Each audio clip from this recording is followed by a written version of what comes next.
And we are live. It is, of course, Sunday afternoon. It's Sunday at noon, and you are watching and listening to the DOUGout. I'm Doug Boyle, your host. We are the only show proven to be 77% effective in random double-blind testing in New Zealand. Watch live and download it for a second dose, and the second dose improves even more. We're going to talk about things we normally talk about, which is the thing on everyone's mind at the end of the week, which is waiver wire stuff. But first, remind you that tonight at 6:30, George Hupsman's on with his Roto Imbeciles crew, and you should stop by, listen to the show because it's excellent, or just to say happy birthday to him because he just turned 145 yesterday. Of course, Lenny is back on Monday at 9 a.m., Monday through Friday. Show up in the chat room, let him read the paper so you don't have to. And on Monday at 8 p.m., we have the round table, which I'm on. Me, Andrea, and three. It looks like we have three now. Other people come on and discuss sports topic of the day. You get a wide variety of opinions.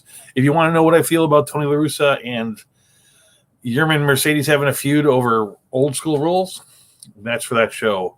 This show is laser focused like a laser beam with attention deficit disorder on waiver wire and the things that are going on for the week.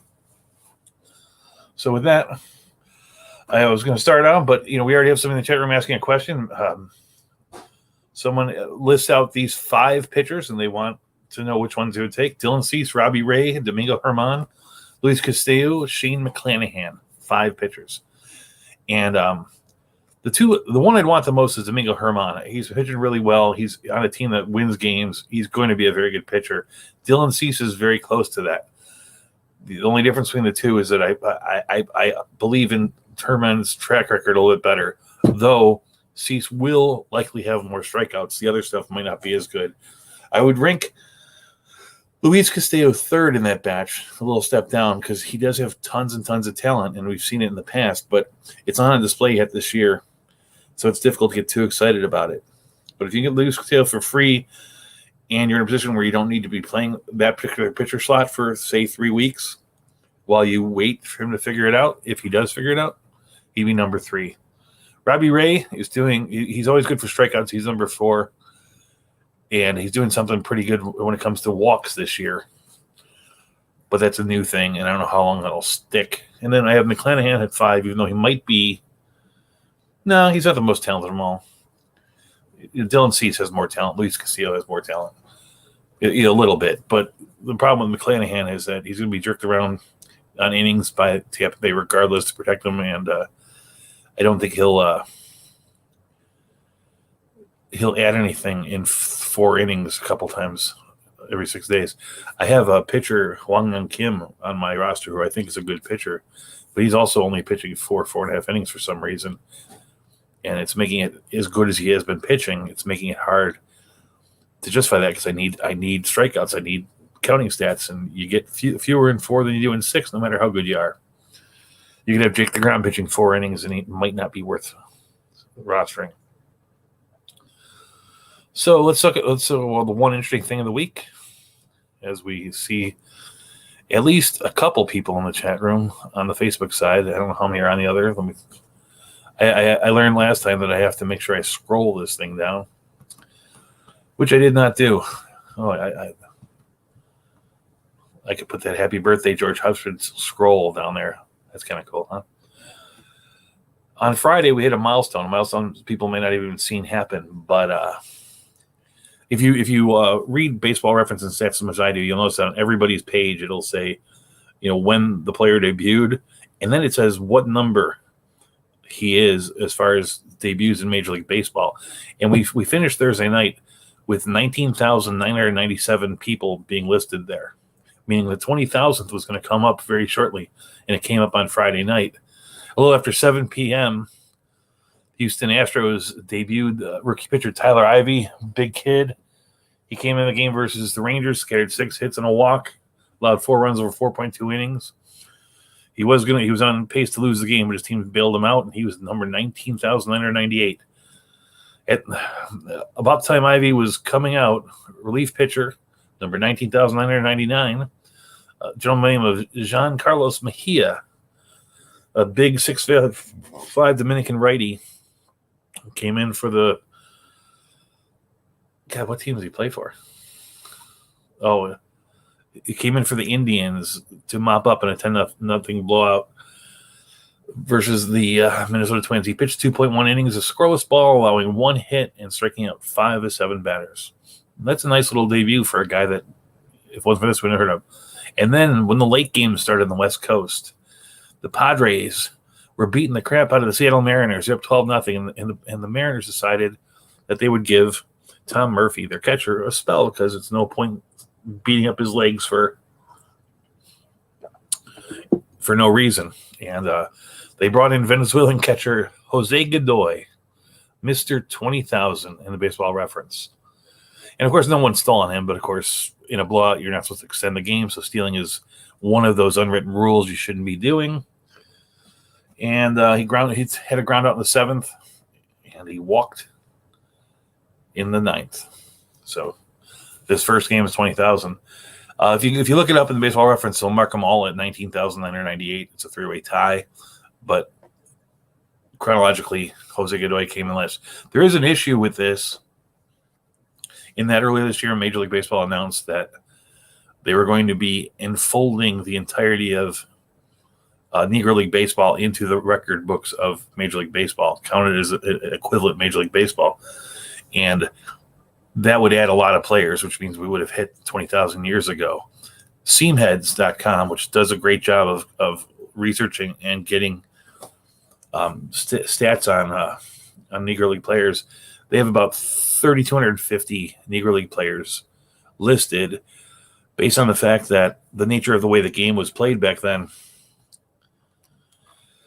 There's probably another 10 to 50% more people who weren't there. But if you take their numbers, add them to the numbers we have, the 20,000th player was, by best estimates, a 21-year-old Venezuelan shortstop who brought up in August of 2007, one Asdrubal Cabrera. And so with that, we're going to go to the injuries. I'm doing something a little different with the injuries. I'm pulling them out and putting them all together in one spot rather than doing piece by piece. I think that it sort of makes a little bit more sense that way. And I'm going to go through some things that are really fast. I do want to tell you who's returned this week, but I don't want to waste a lot of time on it. The point is, you hear his name, you got to get him in your line. You have the opportunity to get him in your lineup. In most cases, you want to get him into your lineup.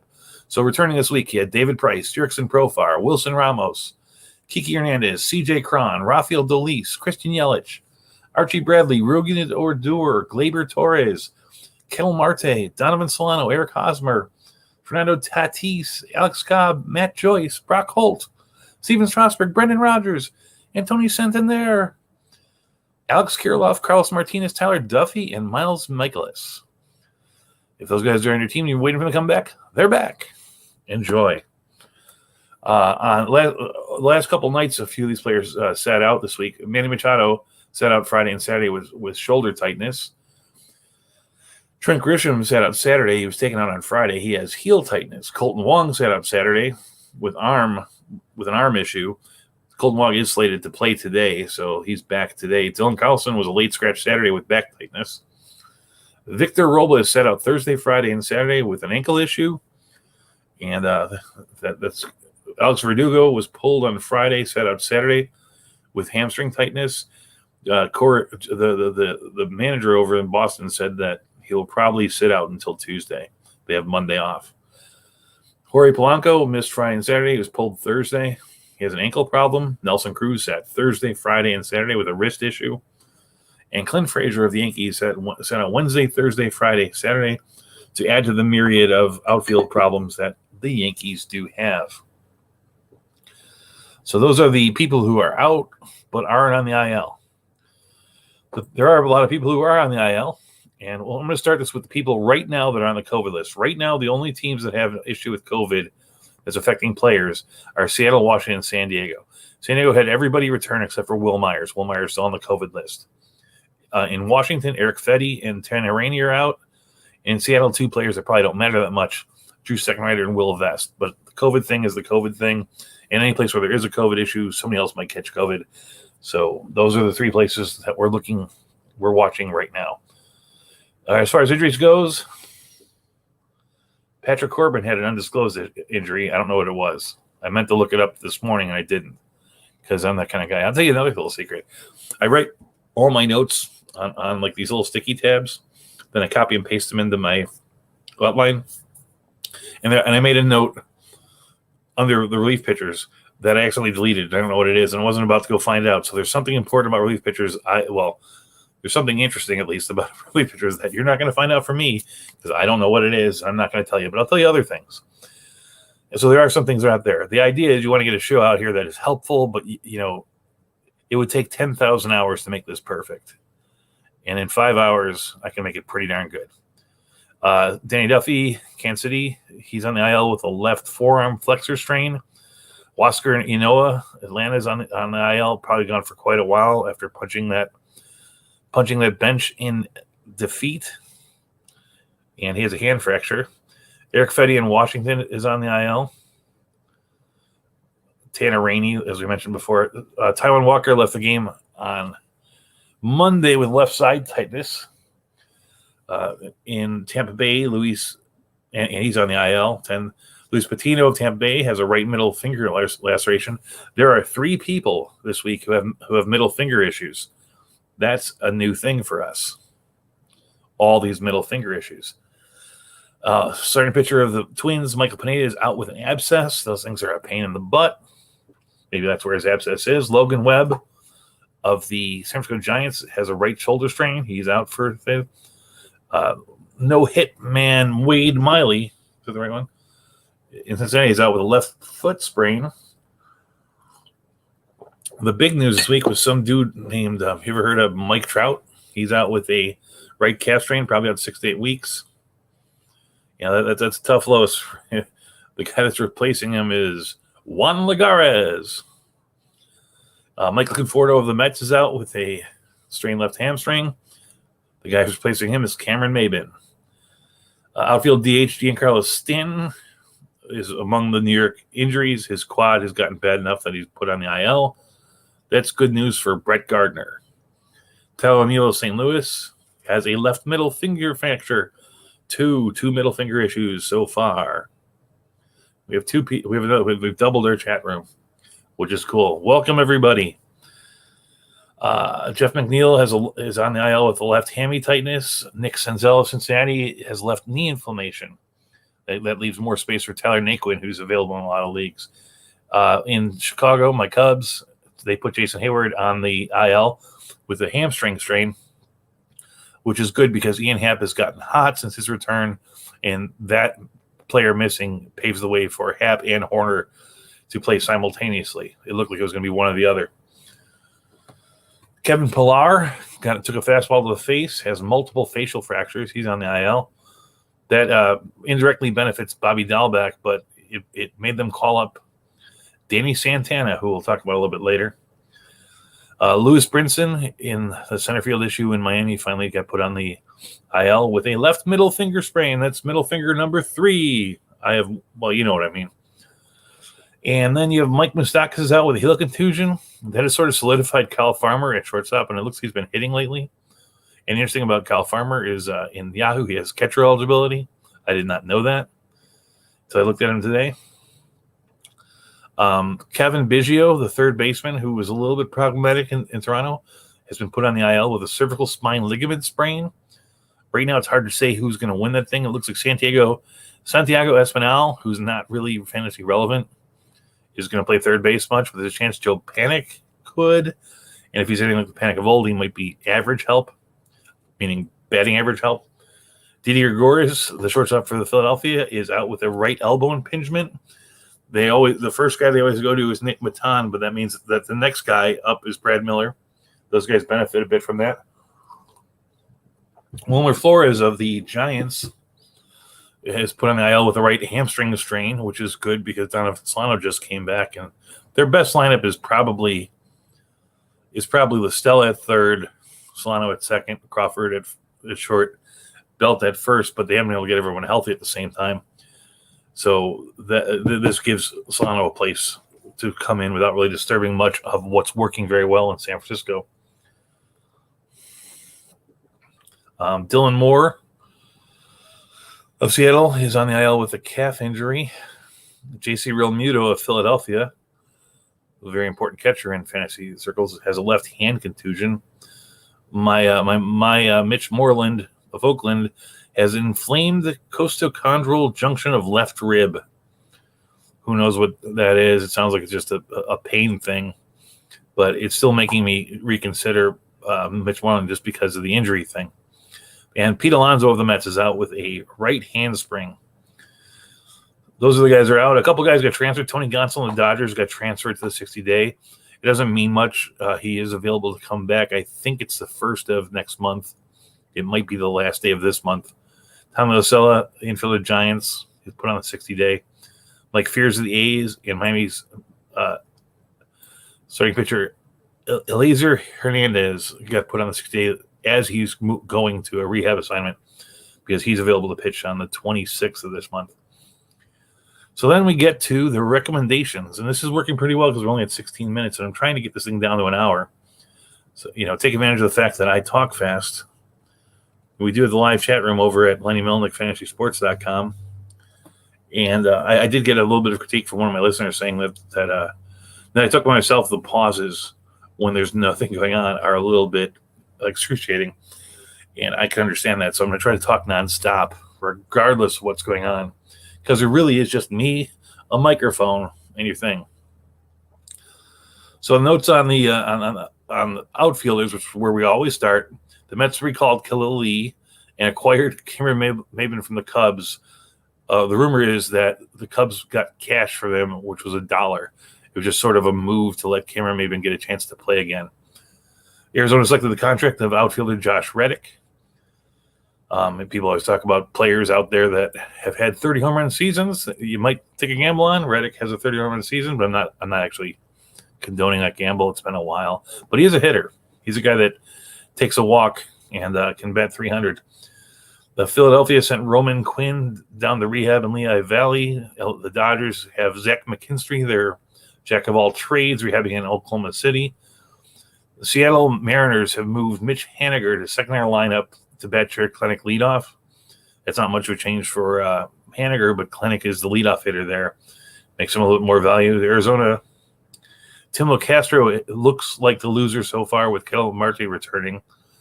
In Chicago, Ian Happ has started the last 7 games with Jake Marisnick out. And Chicago is leading off Jock Peterson because they're experimenting with the idea of the effectiveness of putting their worst player first. We'll see how that works out for him. The Dodgers acquired Yoshi Tsutsugo from the Rays in a trade for cash. And they went on to start him in 3 of the 4 games. He played the first 3 games, and then he took last night off after that signing. It looks like the sitting last night wasn't because of poor performance, though he isn't performing well, but it was because Tsutsugo, when he was on the Rays, they would sit him versus lefties, and it looks like the Dodgers are taking a page out of that. They started DJ Peters in the outfield for him. In Washington, Josh Harrison has started a game in center field with Robles out. In Boston, Danny Santana started at first base. His first game in, hit a home run, went 1 for 4. In his second game, he started in center field. And in Yahoo, he's eligible at every position. At other places, he's just first base because of the difference in the way that people interpreted the rules this year. Yahoo's feeling was that if you had a majority of playing time at this prior to last year, they're not going to count last year against you, which is reasonable. And then on the other side, if they're going to count last year, it's going to prorate rate. That's also reasonable. You just got to know what your rules are. In Detroit, it looks to me like Akil Baddoo has made the adjustments, but Detroit doesn't want to play him. Over the last 2 weeks, he's hit 8 for 16, which is 500 batting average is wonderful. But the big thing for me is he stole 2 bases and his OBP is 609, which means that he's taking enough walks to get 100 points on top of his batting average. And that was the thing that he wasn't doing, which had always been part of his arsenal in the little bit that we saw in the minors. So I think he's getting back to his game. Now, Detroit doesn't like playing him for some reason. So I'm not recommending him, but I do think he's figuring things out. Over that same that over that same span, he has an OPS of 1,172. So he's hitting pretty good. A couple of guys that I might. All right, so we get to the actual recommendation this week, and a couple guys that are over 50, that are just over 50, that should be picked up.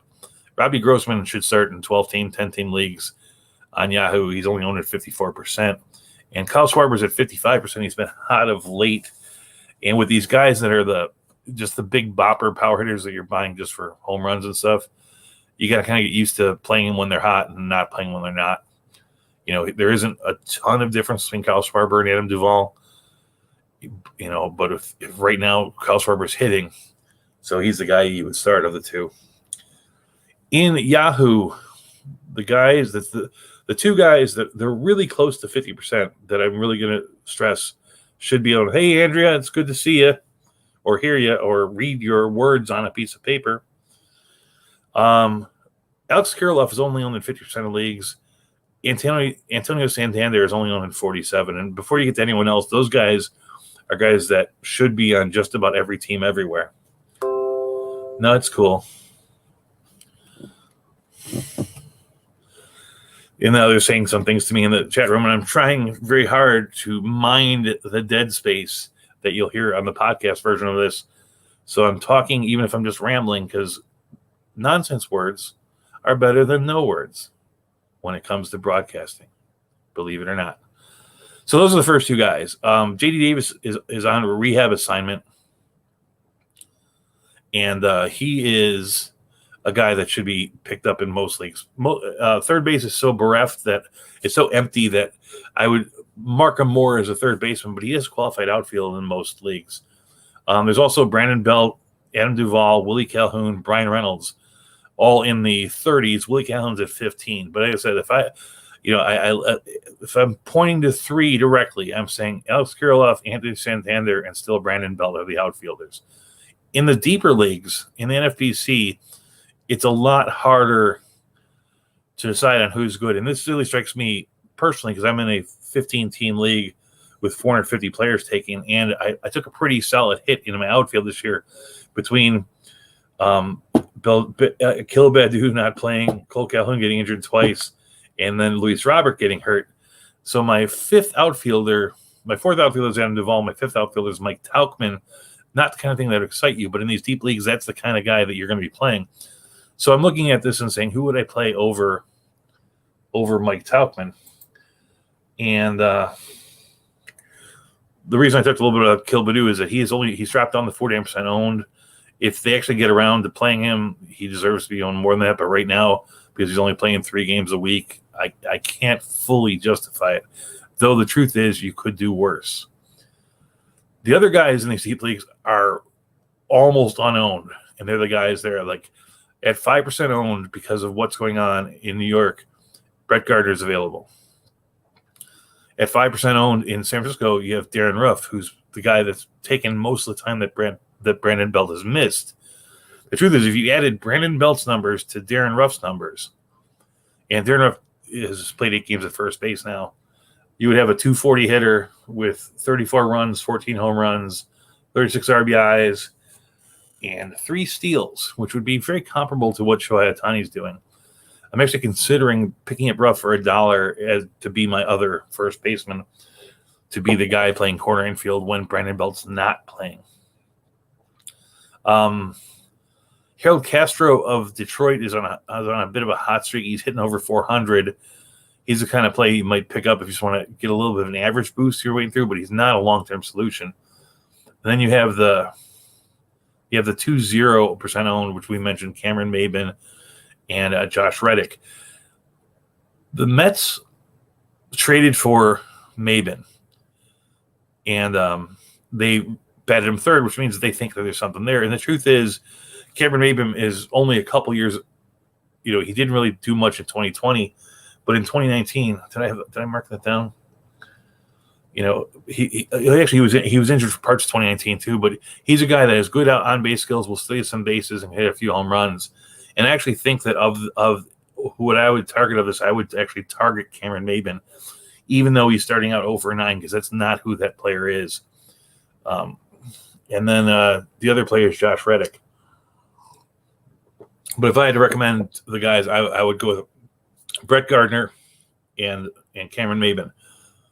The thing about Brett Gardner is if they had told me before the season that Brett Gardner was the outfielder and Aaron Hicks was injured for the year, I would have drafted Brett Gardner. And I think that it's just take him a minute to get around. He's only a couple years removed from a 30 home run season or a 29 home run season, whatever it was in 2019 that everyone gawked at because of his age, but he can still be that guy. Oh, yeah, Odubel Herrera isn't on. Odubel's not on this list because he's actually, crazily enough, he's over 50% owned, but he actually is available to me as a player. I think that if you're in a position that you can just ride a hot hand, Odubel Herrera is doing something. He's batting very well right now. But at the end of the year, he's going to be a 249 hitter with 11 or 12 home runs and 6 or 8 steals. We actually know who this guy is. I didn't go through a hot streak. I don't think there's anything changed about him. Now, that being said, I will give the one caveat. There is one of the things, if you've listened to me for any long time, is that you have to be able to occasionally say, you have to occasionally accept the fact that some players are going to get substantially better for no reason whatsoever. And my answer to why that happens is because, well, I'm not going to say why it is, but I know what it looks like. And basically it's like this. If a guy is at the end of his rope, if he's looking at playing baseball or not playing baseball, sometimes they just get monstrously better. And the way that I sum it up is if you're a player that you would completely understand if they were taking steroids or some kind of performance-enhancing drugs. I'm not going to say you're going to condone it, but you'd understand it because the guy's facing elimination from the game and going from making $600,000 a year at least to, making $65,000 if they're lucky in an insurance company. That guy taking the drugs to suck 2 more years out of it and get better, it makes totally sense. I'm not saying these guys are, but there's a chance that any player that's at the end of his rope might just get better. And maybe that's what Odubel Herrera did. Odubel Herrera, if you had told me a year and a half ago, I would have said there's no way this guy's playing baseball again because he didn't just go out because he was bad. He went up because he was bad and he beat the crap out of his wife. And so he's got 2 strikes against him. It's like, you know what happened in football, with Ray Rice when he got it wasn't really what he did, though what he did was horrible, but it was because of what he did and he was no longer a good running back. But Odubel found his way back, partially because the Phillies are so bad at the outfield. So, of these guys, I'm going to give the other guy that I'm going to recommend is Taylor Ward, this guy that I actually own already. It's just that if you look at his minor league numbers, he has been able to hit 20-some home runs and steal 10-plus bases in the minors throughout the thing. There is some talent there. Is it going to gel? I don't know. But the truth is that he is going to play the outfield for them and get that chance to prove it or lose it. So that would be the third guy on the group would be Taylor Ward. So the question here is, would you drop Mike Minor for Garrett Richards or Mitch Moreland for Odubel Herrera? I like Mitch Moreland a lot, but just because of the injury thing, he's just never been able to get a chance to click.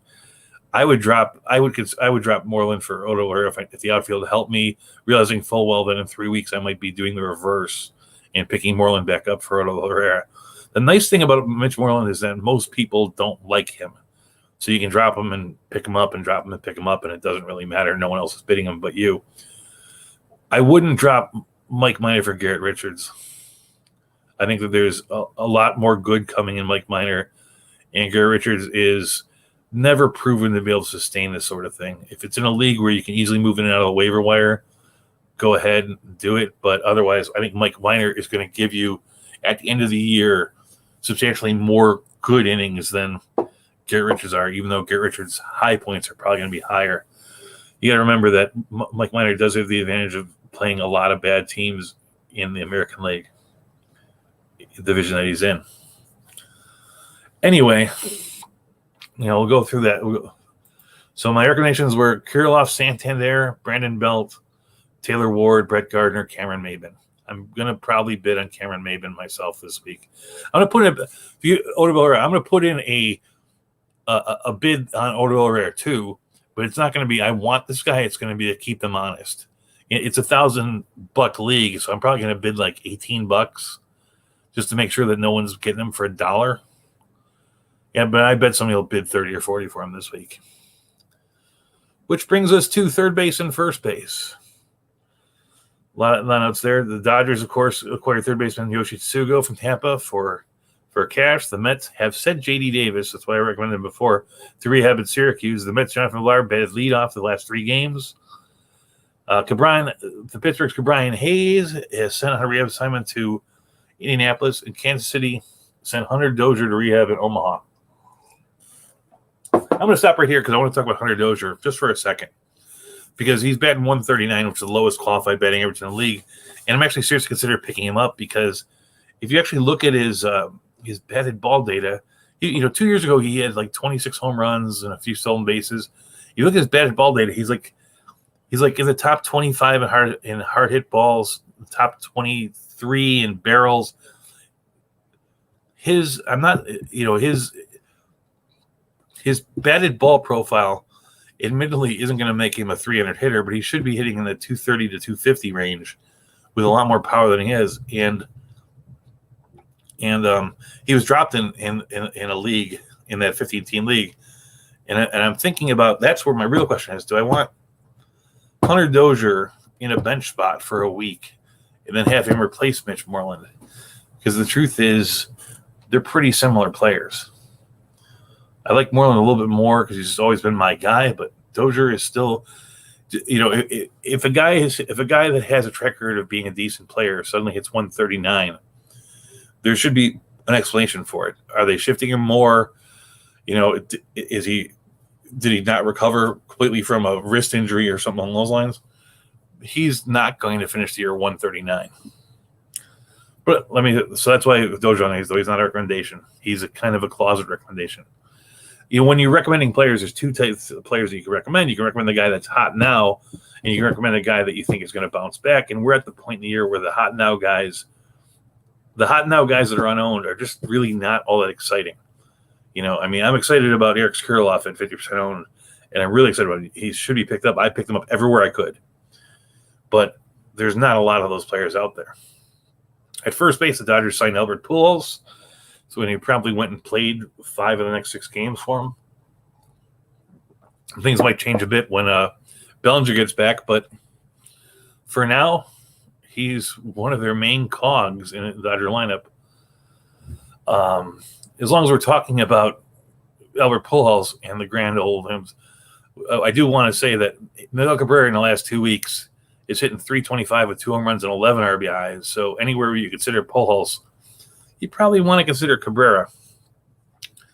The difference is that Cabrera is probably a better baseball player right now because he's a little bit younger, but he's on a much worse team. Boston selected Danny Santana's contract on Monday, and they started him lead off both days. He hit a home run. He played center field on Saturday. Brandon Belt missed 5 games this week going into this week with side sorters, but he played Friday and Saturday, so he's back. Jose Abreu returned Friday for missing 3 games after the Dozier collision. I'm playing in that best ball league, and I tried to pick 2 people at each position, and my 2 first basemen are Abreu and Belt, and I have absolutely no production on a first base for a week. Kind of funny. That's one thing in best ball that you don't have to deal with in other things. Like you can always put somebody else in. And Oakland has Chad Pinder, who is available at many positions, third base, and he's going to be the beneficiary of the playing time with Moreland out. And he's going to play a lot of different places around the base. Pinder has never really put together the kind of season I thought he could. But if you look at his underlying things, he hits the ball hard, and hitting the ball hard seems to be the key to being successful this year. I know that in the short time that he's been playing, he's hit about 300, but since this injury. But he's a deep league kind of player there. There is a decent amount here to look at because you have different levels of excitement depending on whether you're in a shallow league or in a deep league. In a shallow league, at first base, you have Brandon Belt and Eric Skurloff. I'm sorry that they're from the other position, but they're still there and they're available. At 42% owned in Yahoo, you have Ryan Mountcastle, who has after starting out incredibly slow, has rebounded back a little bit, not a lot. You also have at first base, and these are more on the deep side, but they're good enough to play if things are out. Santana is 8% owned. J-Man Choi is 7% owned. Garrett Cooper, who seems to be playing, even though Hayes Zegler has been as hot as he's been, is 4% owned. There are three guys that are in the middle that a lot of people will talk about that I'm going to avoid, even though they're better names. One is Jock Peterson. He's having a hot streak. If you want to ride the hot streak, go ahead. He's 24% owned. The second is Andrew Vaughn. He's a rookie, and it looks like the best we could hope for him is going to be a pretty good average and kind of a guy. Who is that guy that used to be the first baseman for the Tampa Bay Rays? Anyway, it's a low counting stat first baseman with a decent average, not worth as much as people are giving him. And then Josh Fuentes, who is only startable in Coors Field. I will point out for a second that Keston Hiura, even though he looked horrible in the majors, he got sent down to the minors and is hitting .433 through 8 games with 2 stolen bases and 2 home runs. So he's a guy that is owned in 39% of Yahoo leagues, might be worth stashing. Live with Jock Peterson for a couple weeks while he's hot, and then move to Hiura, who you might be able to put in your IL. I haven't got the shortstop yet. In the deeper leagues, you have the same sort of names. J-Man Choi is 0% owned. J-Man Choi is going to play versus he's going to hit versus righties, and he's always hit righties well, and they love him. They love him I'm actually shocked that they're not betting him leadoff. Then you have Danny Santana, Pujols, Miguel Cabrera, Mitch Moreland waiting on the injury, and the only other name that we should bring in there is J-Man Choi. In the 17 bet since his return is hitting .452 with 2 home runs. He'll likely sit versus lefties, but that's very good. At third base, you have Kelvin Gutierrez, the guy that is taking Hunter Dozier's place. He's 8 for 19 since Dozier went to the IL. Maybe he's taken this moment to say, I'm the guy. I'm not that. Keep an eye on him. And then you have Jonathan Villar in New York, who's hitting under 200, but he's had 3 home runs and 3 stolen bases in the past 10 days. At 50% owned at first base, you still have C.J. Cron at Yahoo, so he's a guy that should be picked up everywhere.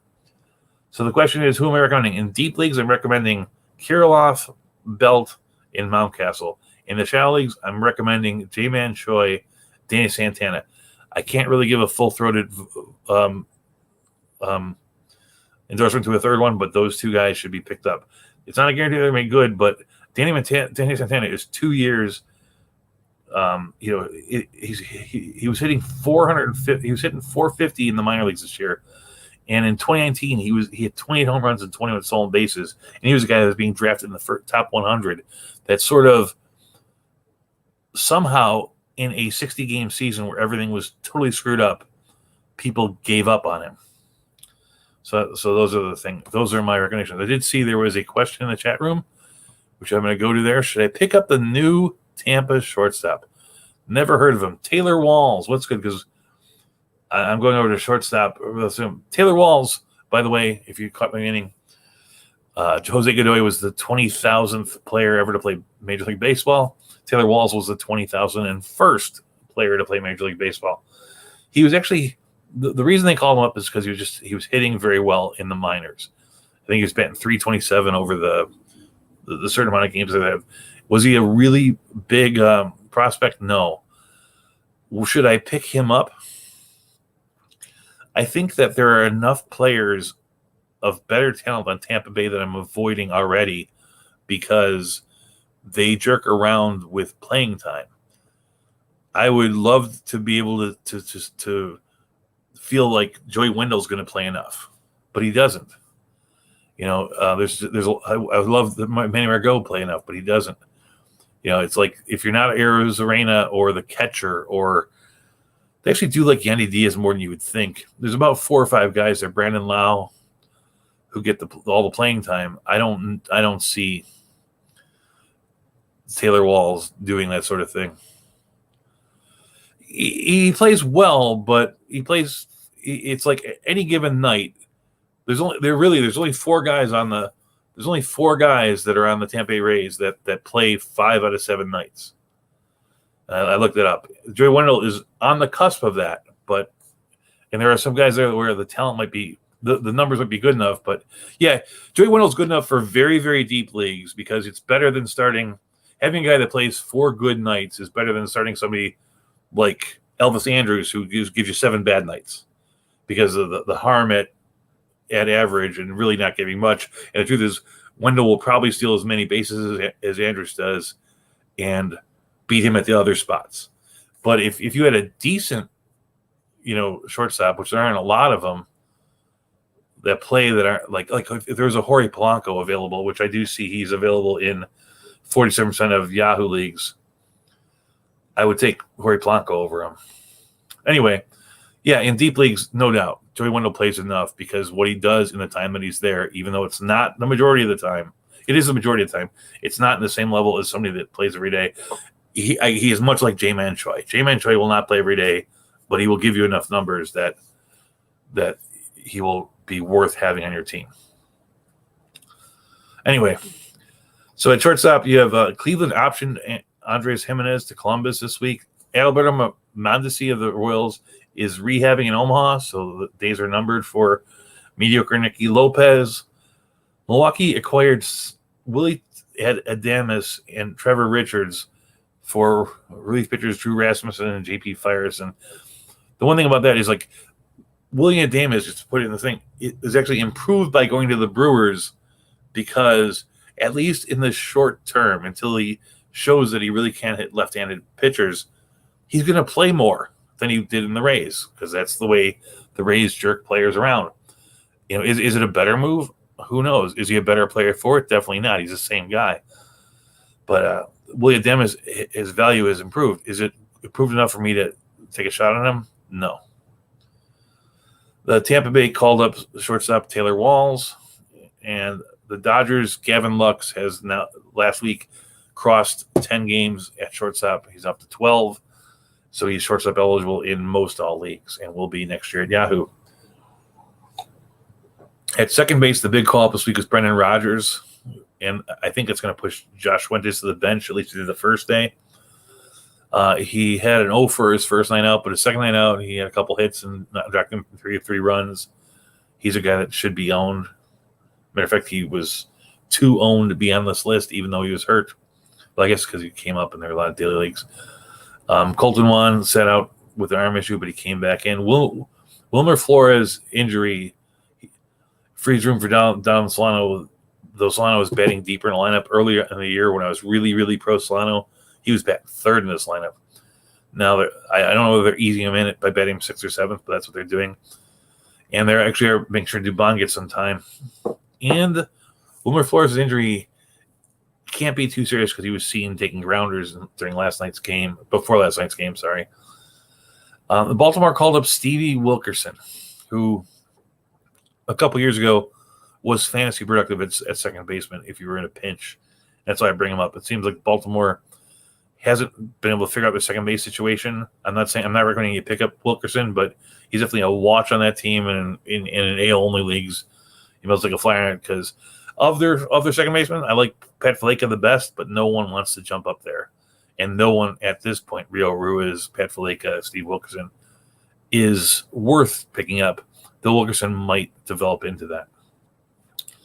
So in Yahoo, you have Jorge Polanco's 47% owned. Kike Hernandez of the Red Sox, who's shortstop eligible there, is 32% owned.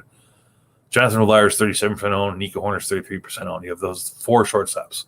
I give my full-throated recommendation to Jorge Polanco, and you know how much I love Nico Horner. In the deeper leagues, interesting enough, guy's been hitting really well for no apparent reason. But I should bring up his name. The guy that's replaced Paul DeJong in St. Louis is a guy by the name of Edmundo Sosa. He's 0% owned. If you're looking for a 1 week fill-in, or if you're like a DeJong loser who there's no one out there, you may as well pick him up for DeJong's injury because the other stuff that's out there isn't that great. It's Taylor Walls. It's Nick Maton. It's Kyle Farmer. It's Kevin Newman. So in deep leagues, there's not much there. In NFBC, Jose Iglesias is only 54% owned, so that guy's still out there. And the other guy that I keep an eye on is I'm thinking about the Atlanta Braves outfield situation and how it affects third base or shortstop. Is that both Acuna and Ozuna have played center field. It's been a while since Ozuna did it, but Acuna did it as 3 games last year and a number of games the year before.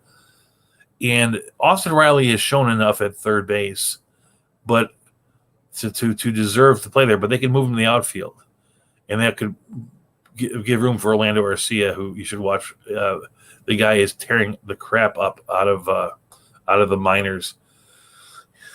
He's hitting 348 with 7 home runs and 2 stolen bases. So that's something that I would say on a long-term thing. Keep an eye on Orlando Arcia. And he would come up with shortstop eligibility and then develop third base eligibility fairly quickly because he played a few games already in Milwaukee. Almeida Diaz is not a bad pick in those deeper leagues because he finds his way into games. He's played every position except for catcher for Bobo, a new person. Howdy, Bobo. I'll be with you in just a second. Wilmer Flores are taking both. And then there's also Michael Chavez, a power option, but he just still strikes out a lot.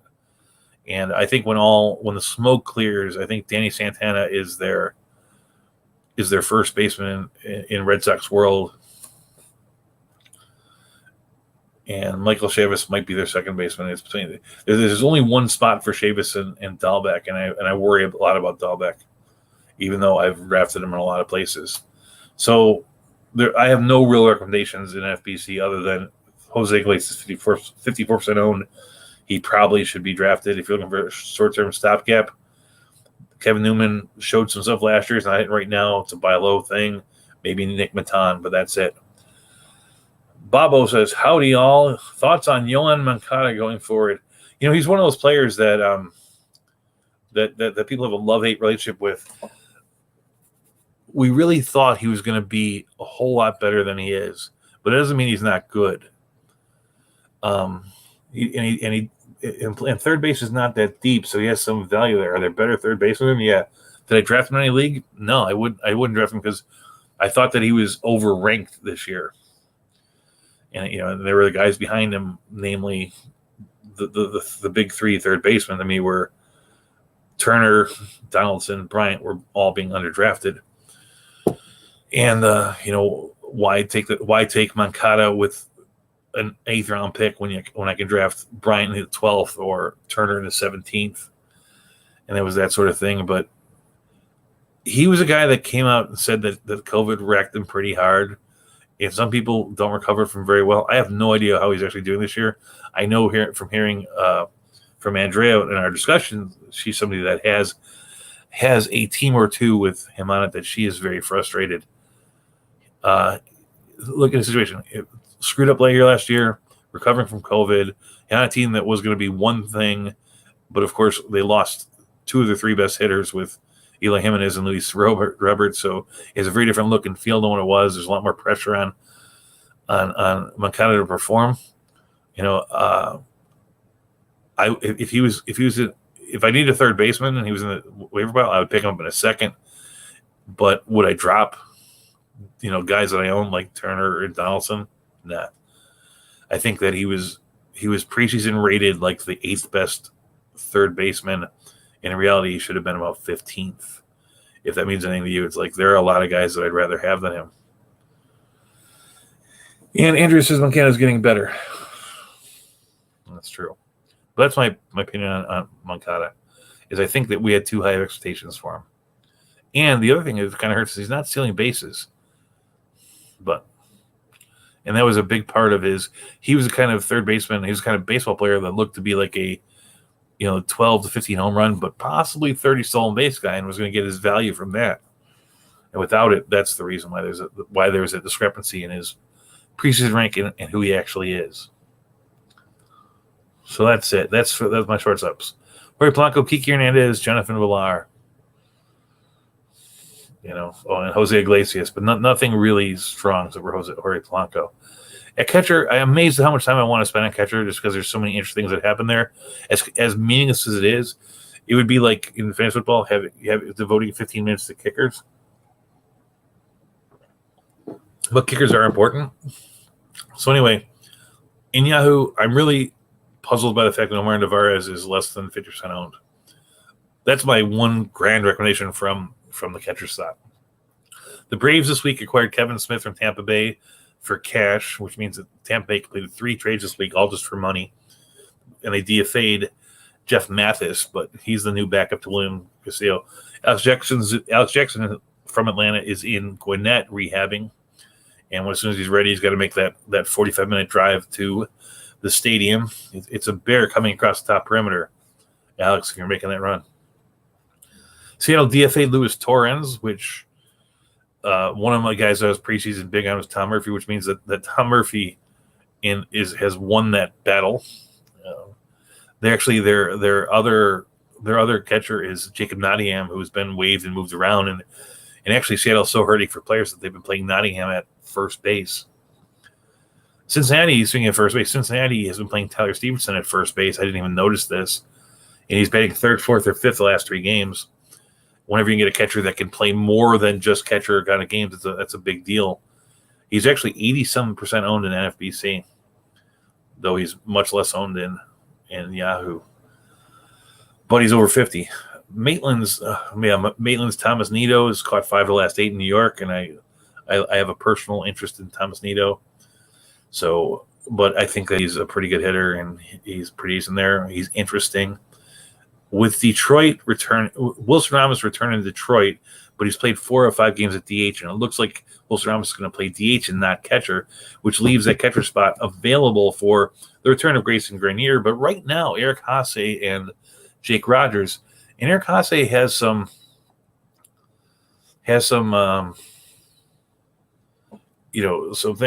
power behind him. He's hitting 333 with 2 home runs right now. At AAA this year, he was hitting 353 with a 450 OBP. In 2019, when I first heard of this guy, when he got called up by the Indians and didn't really do much, he had hit 28 home runs in 102 games for Cleveland's AAA team. There's some real power there. And Haase is a guy that they've actually started 2 games in left field. So, don't get me wrong. I hate the Tigers for not giving Bedu the shake that he deserves, but they're going to screw with players. Haase might be I think he's a guy that needs to be picked up in 2 catcher leagues, especially deep ones. And so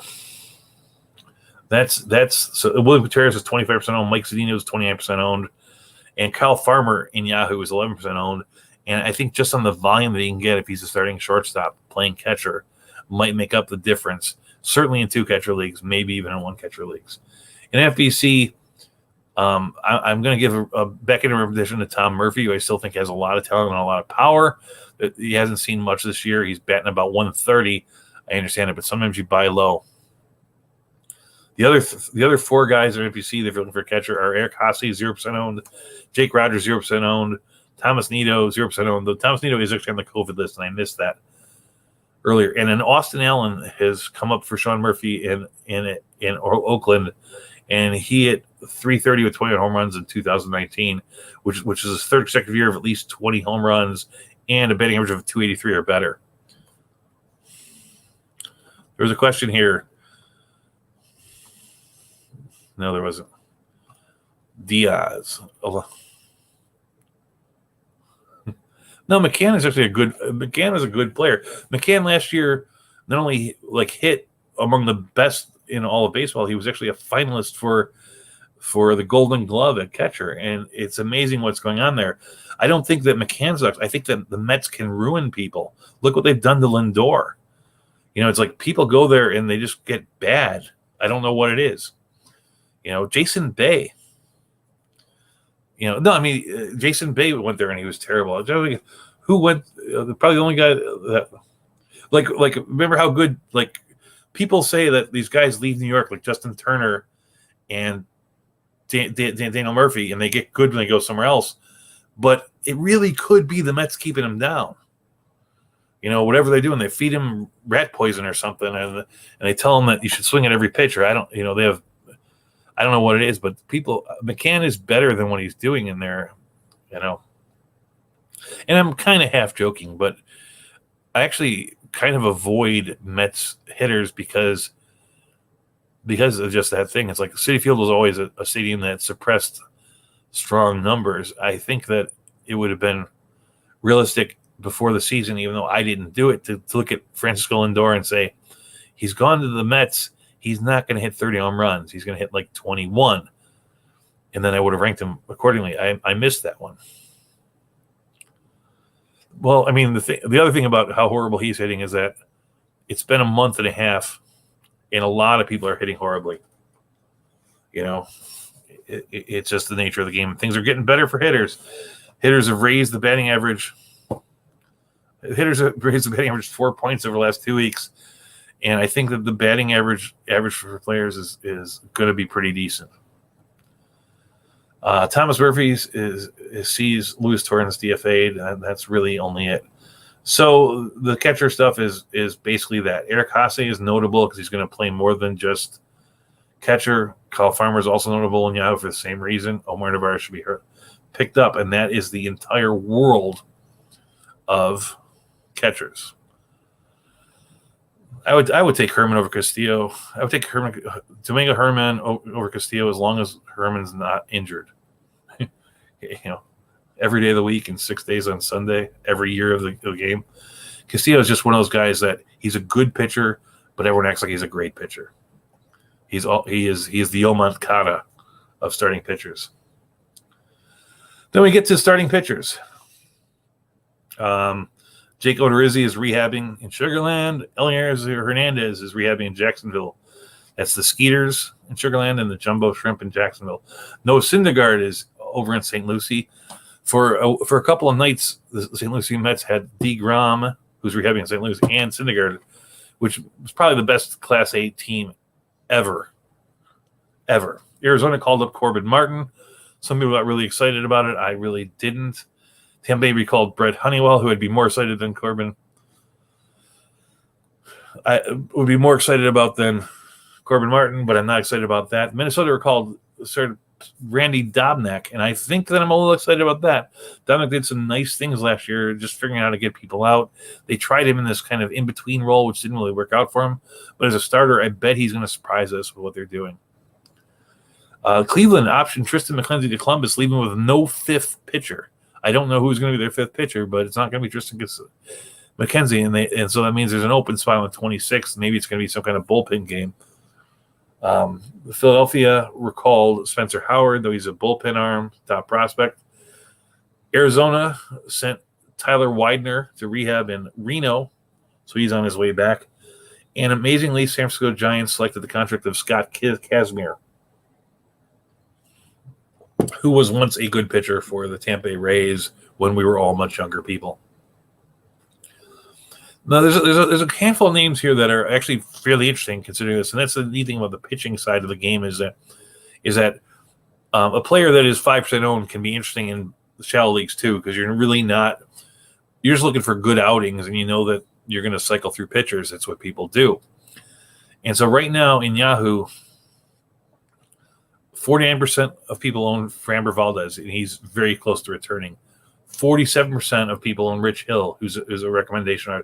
Rich Hill in his last 5 outings has a .98 ERA. He's 2-1 with 37 Ks and 27 innings. In his first 4 outings, he had an 8.82 ERA. And I know people are put off of that, but since that he's thrown 4 consecutive quality starts, and he should be owned in more than 40%. Like there's a lot of worse pitchers that are owned than him. I think Casey Mize is just figuring it out. His last 4 outings, he's 2-1 with a 2.45 ERA, .97 WHIP. He's not, he's more of an 8 per 9 strikeout guy. But right now, people are going nuts about Mackenzie Gore and Alex Manoah, who I'm not going to say you shouldn't be paying a tie on because of what they're doing at the minor leagues. Casey Mize was Alex Manoah 2 years ago in the minor leagues, and there's a lot more to him than people give him credit. So, like those were Eliezer Hernandez is rehabbing. He's only 41% owned. Spencer Turnbull, he threw that no-hitter, and there might be more to that than we think. I'm not crazy about the guy. I'm not crazy about the Tiger pitchers other than Mize. But he's ownable. Jordan Montgomery had a couple of nice outings. His last outing, over his past weeks, he's got a 3.38 area with a .94 whip. Strikes out a decent number of people, including 11 White Sox in his last outing. Chris Bubich so far has not got a win or a loss, but he has a .96 ERA, .96 whip in 18 innings. He's also he's not a big strikeout guy either, but he said that he was working on command this year, and it looks like it's working for him. And he's not going to win many games for you, but if you need help on the other side, he's not bad. You have these other guys that at this point are not pitching enough innings to be really worthwhile, but have been pitching well. And that's David Price, Kwang Kim, Ryan Weathers. They're 31, 34, and 43% owned. Of the grouping, I like them in that order: Price, Kim, Weathers, because I think that eventually Price will be the number 5 pitcher in Los Angeles. I think Kwang Kim, based on what he did last year, he was pitching some deep games. I don't understand where this 4-inning thing comes from. I think he's going to push into that, or maybe that's how they're trying to keep his inning down by not pitching him that deep. But those guys there, and then we took Alex Manoah has really been off the charts good in the minors. He's 90% owned. A guy that's in the minors that is 0% owned, that's having really, really good stuff. He's recovered from Tommy John surgery. Is Tyler Bead of San Francisco Giants, and it seems like San Francisco Giants do wonders with just about anybody. And if they're starting Scott Kazmir, we're probably only a couple weeks away from seeing Tyler Bead come up. But apparently in his rehab from Tommy John, the reports are that his fastball is ticked up 2 to 3 miles an hour, and he's like sitting 96 to 98. So he's definitely a guy to watch. I'm not saying pick him up now, but pick him up. Keep an eye on that guy. In the deeper leagues, the 2 best players are guys that are just that are injured or not playing, like David Price and Jake Odorizzi, who are better than their 46% and 40%. I think Martin Perez is a weird one. He's 70% owned. He's pitching like he's a good pitcher. I don't know how long that'll take, but he is good enough that you gotta mention that. James Kaprielian has had 2 solid starts his last 2 outings for the A's, including 9 Ks in his last outing. Randy Dobnak, who we mentioned his first outing he shut out the Indians. Now it was the Indians, but still a shutout. You gotta give him some credit for that. A guy that everybody really hated for a while is 7% owned Austin Gomber, but since getting shellacked in a home game, which I probably would never start him in Colorado, but he's got 2 starts on the road this week. And since that, he's got a 2.78 ERA with a .97 whip and 13 Ks and 11.2 innings. That's a pretty good pitcher. And like I said, he's 2 start, probably something you can pick up pretty easily. Bryce Wilson has pitched 2 solid outings of 5 innings since activation. He's 5% owned. Cody Poteet. I love the name Poteet. Cody Poteet of Miami, and Miami always seems to just pick these guys up. He's pitched 2 innings. He's pitched 2 5-inning games since he started. 2 runs in the first game, shut out in the second. I'm sure it was in some way enhanced by the Miami Dolphins. The Miami Marlins stadium. But if Poteet was playing at home, I'd probably do it. DFS is weird because I think that the nature of what we're looking for in a good pitcher has changed because there are so many bad hitters and so many pitchers that are just doing well. Like there was a time when I could look at somebody like Poteet and say, wow, if I can get 5 good innings out of a pitcher, that's pretty good. But the truth is 5 innings and 2 runs is not good enough this year. And the really good pitchers are doing so much more, though there are fewer and far between. I'm not a big fan of DFS, but the one thing I do know is that there's a lot more variability at the hitters, so I take less chances on pitchers. I'm the kind of guy that would pay $10,000 to roster Jake DeGrom, even if that meant that I was starting Eric Haase at catcher or, someone, Kelvin Gutierrez at third versus taking a real chance at pitching. Because it's like, I don't really play DFS. This is my DFS confession. I play most of my games on Yahoo. I have one on NFBC, one on Flea Flicker. And Yahoo has this thing called the Friday Cup where they give you a free DFS game to play on Friday. And, I'm up $3 on it because it's free. I've won $1 3 times out of 7 weeks, whatever it is. And in that game, you have to pick 2 pitchers. They're really, really – they do it on a $260 budget that's more like a fantasy game. And they're very quick to adapt the prices, so it's hard to find real good bargains. So you wind up putting guys out there that are just really good. So like on Friday night, I played and I didn't win this week. I paid up for Carlos Rodon, and he did everything that you want to there. And then my second pitcher was a little bit cheaper because he's playing the Dodgers was Alex Wood, and Wood simply because he didn't win the game and he didn't pitch very deep, didn't put up enough numbers to be as helpful as I thought he'd be. That's my little pitcher thing. And I shouldn't digress to that point. So, David Price. So, yeah, in deep leagues, I'm going to recommend David Price. I'm going to recommend Jake Odorizzi. I'm going to put in my second tier recommendation both Dominic and Perez, but there are some names there. Framber Valdez, Rich Hill, Casey Mize. Those 3 should be owned. David Price should be owned in the shallower leagues. Which brings us to the relief pitcher in the last part of the game. Well, before I start that, I am at 106. I'm doing good on time. These are the guys you're looking at. Well, those guys are really Milwaukee and Cincinnati. And Milwaukee does have a bad team. That's one thing you're going for. I didn't realize that. Makes Castillo a better pickup. Corbin, you're in Mercedes at catcher.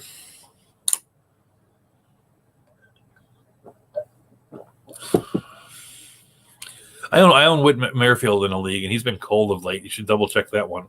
You could probably use that money someplace better. Just throwing that out there. Anyway, on to relief pitchers. And I'm going to put up this thing. I wonder if they'll do both. Happy birthday, George Hubsman. On relief pitchers. The truth is, when it comes to recommendation on this, I do this differently than everyone else because the relief pitcher's value almost entirely comes from their capacity to get saves. So I'm going to go through what I call my closer report and then the recommendations that come from that point. But the reality is we're going to recommend primarily closers that get saves. So looking at all the bullpens, these are the guys that have safe jobs. Cesar Valdez of Baltimore, Matt Barnes of Boston, New York's Aroldis Chapman, the White Sox, Liam Hendricks, Houston's Ryan Presley, Rafael Iglesias of the Angels, Ian Kennedy of the Texas, Yimi Garcia of Miami, the Mets, Edwin Diaz, Philadelphia, Hector Neris. Kimbrel has been awesome for the Cubs this year, really awesome. And he's making that case that I had said before that I thought that Kimbrel and Chapman would be the next 2 relief pitchers in the Hall of Fame. Josh Hader, solid. Richard Rodriguez, solid. Alex Reyes, solid. Kenny Jensen, solid. Mark Blanson, very good. Those are your guys that are safe. There are 2 guys in there that are a little less safe than the other guys, but they're safe enough, and that's Hector Neris and Edwin Diaz, just because as of yet there's nobody really challenging them, and they're doing a good enough job, even though there's some hiccups to that. There are 2 guys in the closer report, very similarly, Will Smith and Brad Hand, who have had enough hiccups that it makes you a little bit nervous. And if you're looking for speculating on saves, that's a place where you speculate. So anyway, this is what happened this week. Tampa Bay it seems to be fully committed to the committee. They actually went out and traded for 2 more relief pitchers, so they'll have 6 guys getting some closes in the games. This week, Friday, they gave the save to Diego Castillo. On Wednesday, it was Pete Fairbanks. In Toronto, I mentioned it on the roundtable that Dolius was coming back from the injured list, and he's 18% owned in Yahoo. And he would return to the closer role. He did return to the closer role. He blew a save, and he blew that save in spectacular fashion, allowing 3 runs in an inning. He came into one of the easy saves, like a 5-2 game, and blew that one. So that's impressive. But I still think he's going to get more closing opportunities than not for that team. In Cleveland this week, Cleveland is a good spot for saves, but this week their committee too. This week, Karinchak got both saves and Clase got none. I heard them talk on the broadcast for Cleveland about how their management is thinking they're the first team to really think about that 10th inning situation and how close they are to, and they actually sort of like the idea that they have a guy in reserve. So, like, if you're in a tie game going seventh, it's 3-3 in the seventh, 3-3 in the eighth, you don't bring in Karinchak or Clase, but then the ninth you bring in Clase, and then the 10th you bring in Karinchak. They believe that that's going to give them 4 or 5 more wins over the course of the year. And that's something we mentioned on both this show and the roundtable weeks ago, that the runner on second base is going to change the way teams look at their bullpens, because teams are going to be faced with 15 to 20 games a year where it's 1 inning, a man on second, and you can get a win. So anyway, Michael Fulmer is either the closer in Detroit or the preferred one in the committee. He's also the right-hander and the most talented. He's a guy that would like his 2 saved opportunities. Both were converted. In Kansas City, Stelman is now looking like the closer after getting both save opportunities this week. But it's the Royals, and they can screw things around a little bit. If Stelman was available, I'd go pick him up, but I wouldn't spend a lot because the wind can change very fast in Kansas City. In Minnesota, Hansel Robles got the 1 save this week, and it looks like he's the guy I'd prefer over Taylor Rogers.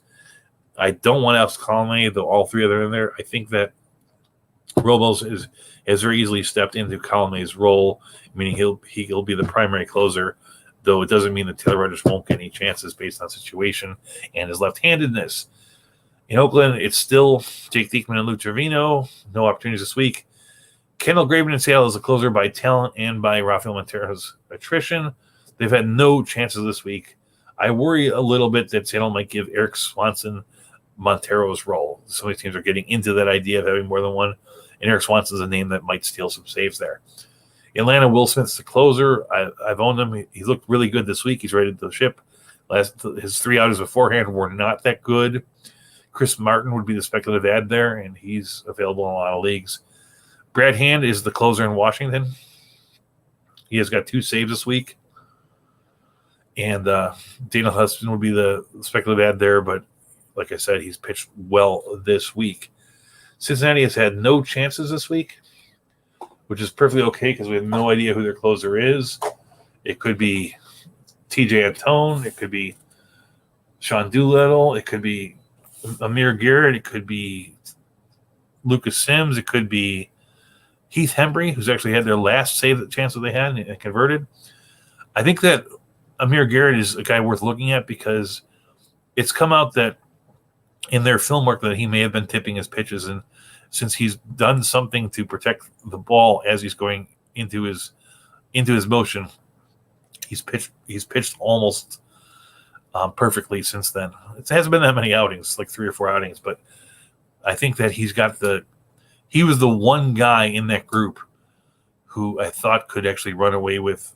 Well, I mean, TJ Antone's the most talented by far, but he's the guy that could run away with the closing spot because Antone is more value pitching in other spots.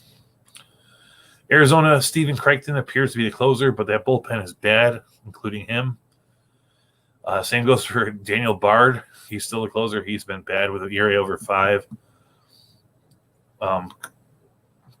Carlos Estevez is rehabbing in Albuquerque. He's a speculative ad there for that. Jake McGee of the San Francisco Giants is losing his grip on the closer role. Not that he's not part of it, but it's now, from what started the year, it seems like the Jake McGee show. Tyler Rogers has split saves with him and has gotten more since Tyler's first save. Which brings me to the recommendations. So in Yahoo, 2 guys that are getting saves right now, Michael Fulmer and Rafael Dolis, are 36 and 18% owned. They should be owned. In NFBC, there's nobody at this level. But a couple other guys in Yahoo, if you're speculating, just trying to put 41%, 28% Amir Garrett, 47% Jordan Romano, because Dolis did blow that 1 save. And I think you're looking for a guy that's the guys that are just good numbers but not saves. You have TJ Antone and Tyler Chatwood and Jonathan Loisaga. In FBC, there are no closers available whatsoever. Even the weird ones, I guess. I mean, Heath Hemry is like owned in 52% of leagues. But those are the guys I'd speculate on that I mentioned before. Carlos Estevez is owned in no leagues. Daniel Hudson in 22. And Chris Martin in 32. Guys that are over 50 that if they're available in your league, they should be owned. The number one guy is Hansel Robles, is only owned in 52% of the league. I think it'll change dramatically when the waivers run this weekend. You also have Amir Garrett at 66%, Tyler Rogers 61%, and Devin Williams at 56%. Not that he's a threat to get saves, but his numbers can be so good they can be difference-making without the save. You got to be really elite to do that. There are about 4 pitchers there that mold, and Devin Williams and TJ Antone are 2 of them. Tyler Chatwood might be 3, Jonathan Loisaga might be 4, but I'm not ready to give them my blessing just yet. And so that's it. That's all the recommendations for the day. The big recommendations went to Kirilloff, Santander, J.D. Davis, Belt, Jonathan Villar for the Steels, Nico Horner. Ty France is a guy that I didn't even tell the story of Ty France. Ty France is a guy, he was betting lights out until he was hit on the wrist by Dustin May. He played through it, wound up changing the way he's swinging, and all of a sudden became a bad hitter. In that bad hitting, he twisted his other wrist. So you got to put him in IL. I think that Ty France is going to have a fairly lengthy IL stay because they're going to let his wrist heal. And then he's going to go to the minors for a week and hit the snot out of the ball. But he's a guy that you should keep on your horizon because he's been cut in over 50% of leagues, and he's more talented than that. Over Omar Narvaez, a catcher, should be Framber Valdez, Rich Hill, Casey Mize, David Price, and Michael Fulmer. Brought up the guys that I'm fully in on. A lot of other people were talked today, and there are guys that I liked, and there are guys that are stopgap solutions, and we need both of those to succeed at fantasy baseball. Remember tonight at 6:30, George Hupsman's on with the Roto Imbecile Show, and wish him happy birthday. Tomorrow morning, Lenny's back at 9 a.m. with the flagship show, the Lenny Melnick. I guess it's just called. I'm blanking on what it's actually called. The Lenny Melnick Show. And at 8 p.m. tomorrow night, you'll join us on the round table, me and Andrea, up to 3 other people. And that runs from about 8 till about 10 p.m. So if you can't get on until about 9, you're still cool there. And remember, the batting average leaders right now are Yerman Mercedes in the American League and Jesse Winker in the National League. The ERA leaders are Brandon Woodruff in the National League, John Means in the American League. Mercedes hitting 354, Winker's hitting 353, Woodruff's ERA is 1.58. Means is 1.7. Don't let anyone tell you that ERA and average don't mean anything. They do mean stuff. And good luck, unless you're playing me. See y'all next week.